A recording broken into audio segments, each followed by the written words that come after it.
வாக்குரிமையை பறித்து வரும் மோடி அரசை கண்டித்து தொடர்ந்து பாசிச எதிர்ப்பு கூட்டமைப்பானது பரப்புரை செய்து வருகிறது. இன்று முதல் கட்ட பரப்புரையின் இறுதி நாள். தோழர்களே, இந்த இறுதி நாளில் ஒரு மகிழ்ச்சியான செய்தி என்ன என்றால், ஃபெரா என்கிற அமைப்பு, அதாவது வருவாய்த்துறை, அரசு ஊழியர்கள் மற்றும் அங்கன்வாடி ஊழியர்கள் போன்றோர் சேர்ந்து இன்று முதல் அவர்கள் கால வரையற்ற போராட்டத்தில் ஈடுபட்டுள்ளார்கள். அது உண்மையிலேயே நாம் ஆதரிக்க வேண்டிய ஒரு போராட்டம் தோழர்களே.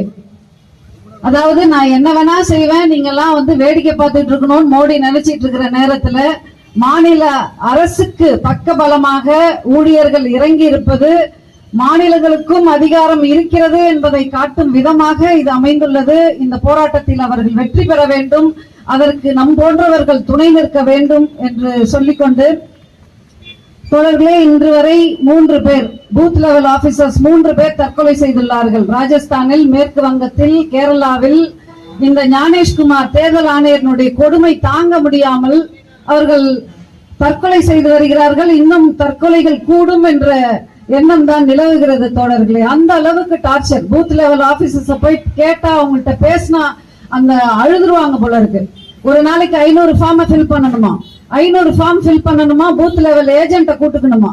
பூத் லெவல் ஏஜென்ட்டுக்கு என்ன வேலை வைக்கிறாங்கன்னா, நீ ஃபில் பண்ணிட்டு நான் பர்சனலா போனேன், நேர்ல அந்த குடும்பத்தை சந்திச்சேன் அப்படின்னு சொல்லிட்டு நான் இங்கு வழங்கியிருக்கும் தகவல் உண்மையானது அப்படின்னு ஒரு அண்டர்டேக்கிங் எடுக்கணுமா. அவர் கொடுக்கும் தகவல் தவறாக இருக்கும் பட்சத்தில் அவருக்கு தண்டனை உண்டாம். எவ்வளவு ஒரு மோசமானது. அதாவது பூத் ஒரு அரசியல் கட்சியினுடைய ஏஜென்ட் இதை செய்யணுமா. ஆனா தேர்தல் ஆணையம் என்ன செய்து கொண்டிருக்கிறது? அங்க யோகேந்திர யாதவ் பார்த்தோம், நீதிமன்றத்துக்கே அழைத்து சென்றார். நீ உயிரோட இருக்கிறவன் எல்லாம் செத்துட்டான்னு சொன்னியே அப்படின்ட்டு அவரு ஒரு 4 பேரை நீதிமன்றத்துக்கு கூட்டு போனாரு. ராகுல் என்ன செய்தாரு? ஒரு 8 பேரை டீ கடைக்கு கூட்டு வந்தாரு. இவங்க எல்லாம் செத்து போனவங்கயா, நீ செத்து போயிட்டேன்னு சொன்னியே அப்படின்னு சொல்லிட்டு ராகுல் என்ன பண்ணாரு? 8 பேரை டீ கடைக்கு கூட்டு வந்தாரு. இன்னும் எத்தனையோ விஷயங்களை அம்பலப்படுத்தினார்கள். என்னென்ன விஷயங்கள் நமக்கு தெரியும், எப்படியெல்லாம் அம்பலப்படுத்தினாங்க. அதாவது ஈஸியா மெஷின் ரீடபிள் ஃபார்ம்ல கொடுத்திருந்தா ஏகப்பட்ட தில்லுமுள்ள நம்ம அம்பலப்படுத்தி இருக்க முடியும். திட்டமிட்டு அவர்கள் இமேஜை தான் கொடுத்தாங்க, அதுல தேட முடியாது தோழர்களே. டிஜிட்டல் உலகம்ன்றாங்க, எல்லாமே டிஜிட்டல்ன்றாங்க. ஆனா இது மட்டும் என்னவா, அந்தரங்க விஷயங்கள் போயிடக்கூடாதான். அந்தரங்க விஷயங்கள் போயிடக்கூடாதுன்னு சொல்லிட்டு அவர்கள் எந்தெந்த காலகட்டங்கள்லாம், அதாவது பூத் ரூமா பாத்ரூம் ஆகுனாங்க, பெண்களுடைய பாதுகாப்புனாங்க, நம்ம சிசிடிவி ஃபுட்டேஜ் கேட்டோம், அது 45 நாள்ல ஒழிக்கப்பட்டது. தோழர்களை யோசித்து பாருங்கள். இந்த ஞானேஷ்குமாரை தண்டிக்கணும்னு இங்க இருக்கிற அத்தனை பேருக்கும் மனசுல அவ்வளவு ஒரு ஆதங்கமும் வெறியும் இருக்கு. ஆனா அவரை தொடக்கூட முடியாது தோழர்களே. எப்படின்னா 2025 அந்த சட்டம் அமலுக்கு வந்தது. அவர்கள் செய்த பாஜக எல்லாத்தையும் தொலைநோக்கு பார்வையோட செஞ்சிட்டு இருக்குது. நாம் இப்ப இந்த சாருக்காக போராடுறோம், அவன் அடுத்த பிளான் வச்சிருப்பான், அடுத்து எப்படி நம்மள கவுக்கலான்ற யோசனையில இருப்பான் தோழர்களே.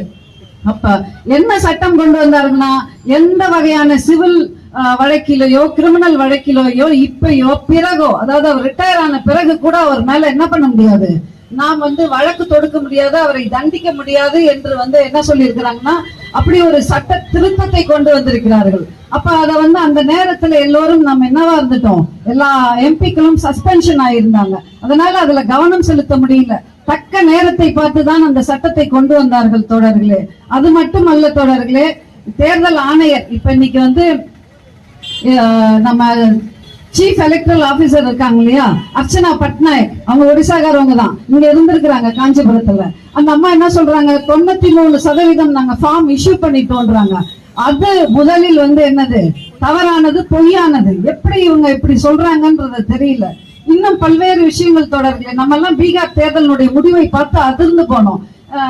என்ன இப்படியா அவ்வளவு ஒரு மாபெரும் ஒரு வெற்றியை பெற்றிருக்கே அப்படின்னா என்ன விஷயம் என்று ஆராய்கிறார்கள் தொடர்கள். அந்த ஆராய்ச்சியில என்ன தெரியுது அப்படின்னா, 13,000 கோடி உலக வங்கி கொடுத்திருக்கு. 13,000 கோடி உலக வங்கி ஏன் கொடுக்கணும்? ஏன்னா 1.3 கோடி பெண்களுக்கு 10,000 போயிருக்கு பேங்க்ல. 10,000 கடைசி நிமிஷத்துல எப்ப கொடுத்தாங்கன்றதுதான் கேள்வி. ஞானேஷ்குமாருக்கு இதெல்லாம் தெரியாதான்னு தெரியல. ஒரு தேர்தல் அறிவிச்சதுக்கு அப்புறம் மாடல் கோட் ஆஃப் கான்டக்ட்னு தேர்தல் விதிமுறைகள் இருக்கும். அந்த தேர்தல் நடத்தை விதிமுறைகளை இவர்கள் பின்பற்றாம செப்டம்பர்ல அனௌன்ஸ் பண்றாங்க. செப்டம்பருக்கு பிறகு ஒரு பேட்சுக்கு 10,000, அதுக்கப்புறம் இன்னொரு பேட்சுக்கு 10,000, இப்படி 13,000 கோடி. இப்ப யோசிக்கணும், உலக வங்கி ஏன் கொடுத்தது? உலக வங்கி ஏன் கொடுத்ததுன்னா மோடி அரசு வரணும் அப்படின்னு நினைக்குது. மோடி அரசு மீண்டும் ஆட்சிக்கு வரணும்னு ஏன் நினைக்குது அப்படின்னா, இவர்கள் தான் இங்க இருக்கிற கனிம வளங்களை எல்லாம் தாராளமா என்ன பண்ணுவாங்க, வாரி வழங்குவாங்க. அதானி அம்பானி போன்றோருக்கு இதுதான் வசதியாக இருக்கும். நேற்று கூட ஒருத்தர் சொன்னாரு, மோடி இல்ல அது மோசடினாரு. மோடி என்பது மொதானி அப்படின்னு இன்னொருத்தர் சொன்னாரு. இது போன்ற தோழர்களே, இவ்வளவு ஒரு ஏமாற்று வேலைகளை இவர்கள் செய்து கொண்டிருக்கிறார்கள். பீகார்ல பாருங்க, பீகார்ல அங்க இந்தியாவிலேயே அதிகமான சுய உதவி குழுக்கள் எங்க இருக்குதுன்னா அது பீகார்ல தான். பீகார்ல ஜீவிகா என்ற பெயர்ல ஏகப்பட்ட லட்சக்கணக்கான சுய உதவி குழுக்கள். இதுல மோசம் என்ன தெரியுமா, ஏதோ 10,000 போச்சுன்னா கூட மகிழ்ச்சி அடைவோம், பெண்களுக்கு போகுது அப்படின்ட்டு.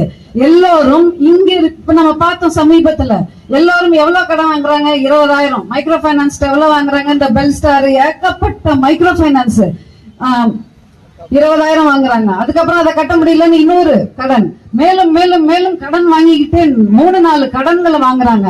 அதுக்கப்புறம் இவர்களுக்கு 100 நாள் வேலை காசு வருது இல்லையா, உரிமை தொகை வருது இல்லையா, அதை பிடிக்கிறாங்க. அதுபோல்தான் நாங்க பீகார்ல போன 10,000 யாருக்கு போச்சுன்னா மைக்ரோ பைனான்ஸ் காரனுக்கு போச்சுங்க தோழர்களே.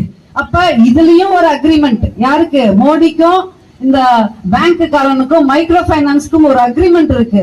இந்த சூழ்ச்சிகளை எல்லாம் புரிந்து கொள்ள வேண்டும் தோழர்களே. இன்னும் இந்த SIR ஃபார்ம் உண்மையிலேயே அதை பார்த்தா யாருக்குமே புரியாது, அந்த நிலைமையில இருக்குது. இதை எப்படி கொண்டு போய் சேர்க்க போறோம்? அதாவது நிர்மலா சீதாராமனுடைய கணவரை பற்றி சொன்னாங்க. அவர் ஒரு நியாயமான கேள்வியை கேட்டார்.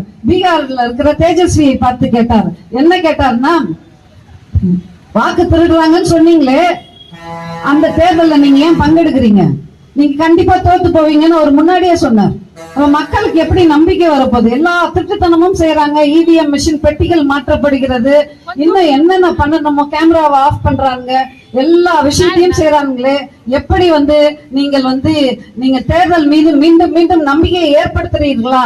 இது சரியில்லையே அப்படின்னு சொன்னார். ஏன்னா இவங்க எப்பயுமே ஒரு கருத்துருவாக்கத்தை படிப்படியாக செய்து கொண்டு வருவார்கள். 3% இருந்த பிஜேபி இப்ப 12% எட்டிவிட்டது தோழர்களே. தமிழகத்திலேயே எவ்வளவு பெரிய அபாயம் இருக்கிறது என்பதை நாம் மக்களிடம் உணர்த்த வேண்டும். தொடர்ந்து நாம் இந்த விஷயத்தை கொண்டு போகணும் தோழர்களே.